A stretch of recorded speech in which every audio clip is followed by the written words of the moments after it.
When I was younger, there were these series of books called Haunted Philippines and True Philippine Ghost Stories that contained ghost stories and paranormal experiences from various people across the country.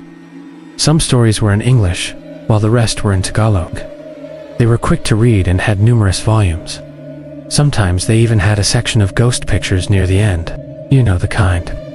Nonchalant landscape or family pics with a blurry figure circled in red.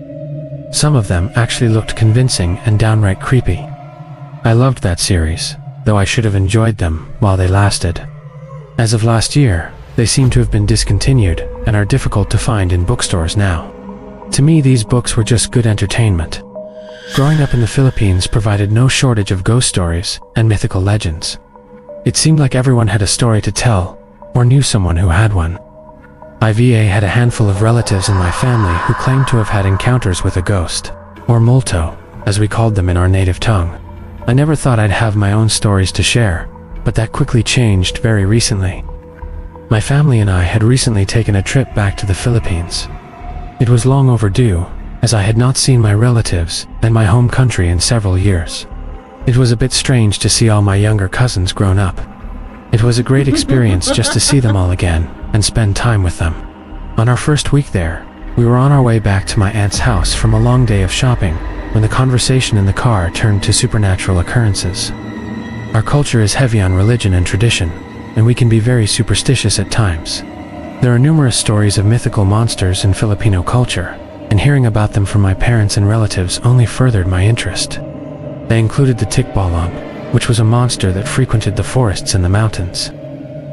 It's described as a tall, troll-like creature that resides in large trees, where it smokes a cigar, waiting to scare off children that are out too late at night. He's usually regarded as non-violent though.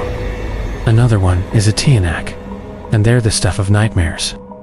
In remote areas near forests, you'd hear the faint crying of a baby.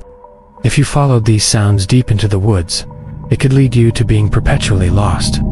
Or if you were really unlucky, you'd find the source.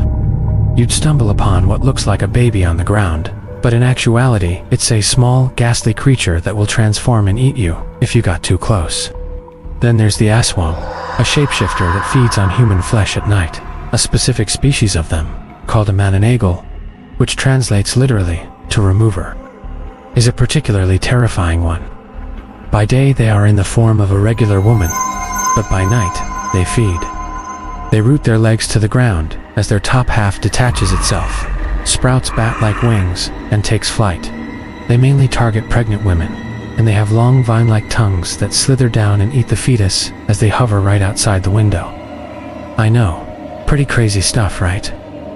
I've always regarded these tales with a healthy amount of salt and a full dose of fear. They were cool and unique, but I could happily live the rest of my life not encountering any of them if they were indeed real. Even when I moved to America, I was still wary of those regional creatures.